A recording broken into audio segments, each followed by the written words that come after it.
what really shocks me about the Raffy Devers trade is the fact that we could have saw this coming in a weird, backwards way, because that's what the Red Sox are now.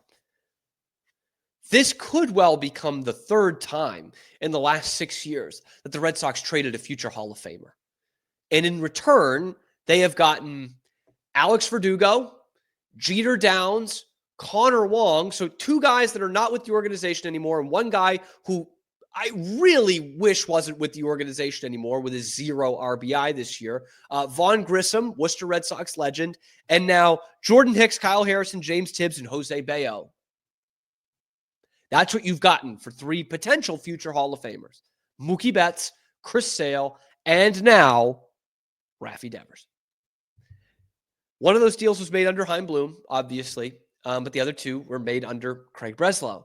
And I just, again, searching for answers here on why this could be. But what I'm really pissed off about all of this is somehow this Raffy Devers trade is almost exactly like the Luka Doncic trade in the NBA. And I genuinely can't believe someone saw that Luka Doncic trade. An MLB executive saw the Luka Doncic to the Lakers trade and all the bullshit around that and said, you know what, that would be fun. I kind of want to do that. I want to trade my star player for nothing and not even shop him around.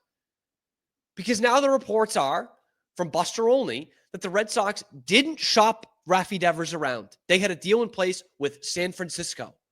And that's it. Much like what Nico Harrison did with Luka Doncic. 3rd best player in the league. Didn't shop him around. Just called the Lakers. I know Raffy Devers to baseball isn't exactly what Luka is to basketball. But you don't think you could have got something for the guy? You don't think there would have been teams interested in him? A left-handed hitter who's capable of hitting 35 to 40 home runs? That's insane. That is insane. Who saw that deal and said, yeah, I kind of want to do that. I want to do that thing. It just, what the fuck? How does that make any sense? That the only dance partner you were going to go with is the San Francisco Giants? A team with 1 guy, 1 prospect in the top 100? And you didn't even get him. Like, none of this makes sense. In fact, it all screams malpractice. Malpractice. And the most damning part of all of this is how the Red Sox are trying to do this and then run away and hide. They did it in the last home game before a 10-game road trip out west. They brought Devers to the airport. They drove him back to Fenway to get his crap. They did that right before because now they're going to do a Zoom call with the executives to talk to the media at 8 p.m. Eastern time Monday night. They're going to make you wait, 26 hours to talk to them after the trade? That's so bullshit, man. That is so Bush League. And they wait till they go out to the West Coast so they don't have to handle the heat back home, just so their families can do it. That's such weak shit, man. And it's so right up the Red Sox playbook. Just so Bush League, man. I can't even with these guys. Just a bunch of pussies making this huge pointless trade and then running away and hiding for everyone else to answer for their crap. Like, does that not make you want to vomit this team and how they're run, how they're organized? Like, they run such a small market operation, and then they're not even going to answer for it. It's a disgrace. This organization has become a disgrace. And even if this works in a couple years, because by the way, even in my doomsday right now, would it shock me or anybody else if in 2 years the Red Sox are a World Series contender and the Giants are okay and Raffy Devers is still okay or good but not great? That doesn't mean you won the trade. If you do nothing with this money, That does not mean you won the trade. That just means you made a bad decision and it happened to work out because you had other good prospects. So in turn, yes, you would have made other good decisions in the past. But you have two good, reliable major league hitters in this lineup right now, and you just traded one of them for nothing.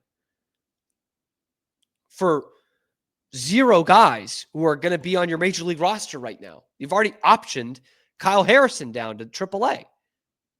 None of these guys are going to be on your major league roster tomorrow.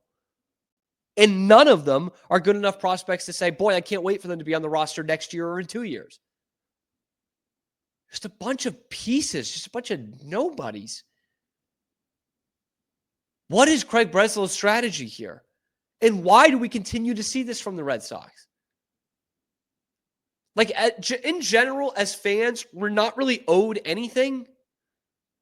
But when you grow up as a Red Sox fan in a major market, you shouldn't have to trade 3-star players in the last 6 years and get nothing for it. I'm talking superstar guys, right? Chris Sale, a little bit different, right? Looked like he was kind of done and washed up, but he goes to Atlanta the next year. You got a AAA guy for him. He goes to Atlanta and wins the Cy Young.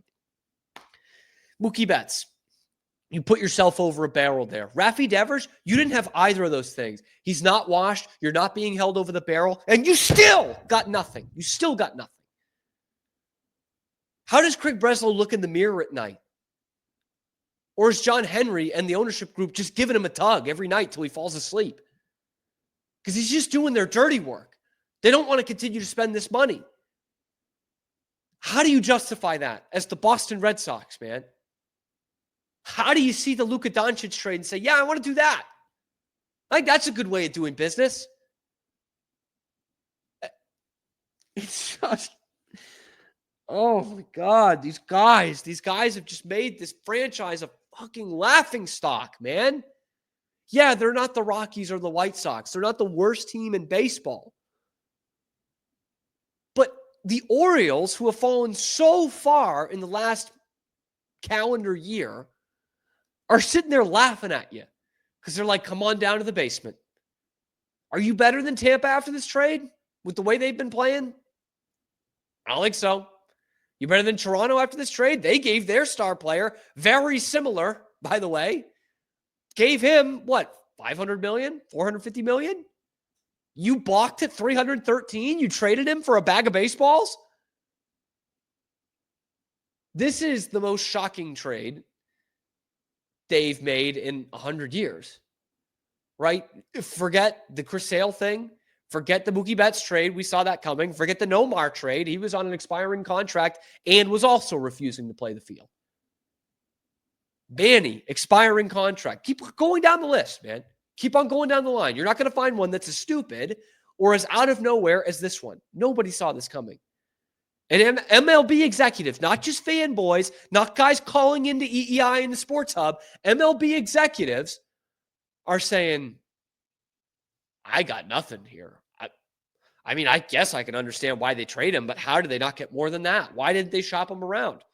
And now there's a report on Monday morning that there were several teams that would have been interested. Several. Like Braves, Padres, Blue Jays, all inquired about Raffy Devers before this trade. One of those teams in your division, you're probably not trading him to Toronto. But 2 other teams in the opposite league, one including one in the Padres that's already calling you up on another player that everyone already thinks you can get one of their top 2 prospects for. Like, they're ready to part with one of those guys. Ethan Salas, their number 2 prospect, or Leo DeVries, their number 1 prospect. Instead, you traded him to San Francisco for nothing. Just like, what? I know I keep saying that, but like, what?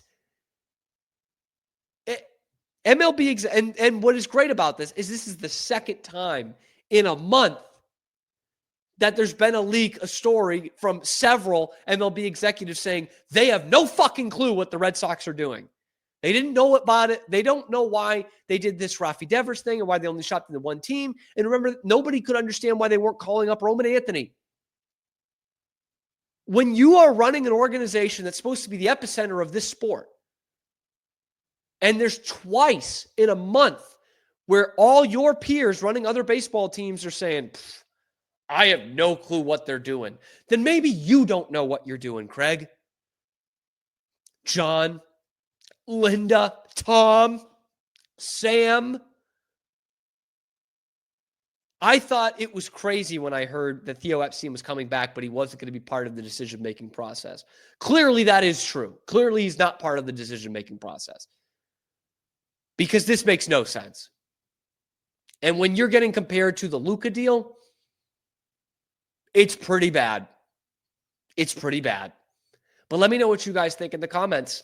Is it like the Luka trade? Let me know. Or tell me why it's a good deal if you think it is.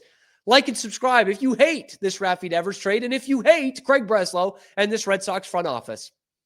We're live on YouTube as we are every weekday, high noon Eastern time, and then wherever you get your podcast. Check out the other videos on the channel talking Red Sox and everything else Boston sports. I'm your host, Cam Stewart. Zach Burke keeping us on the air.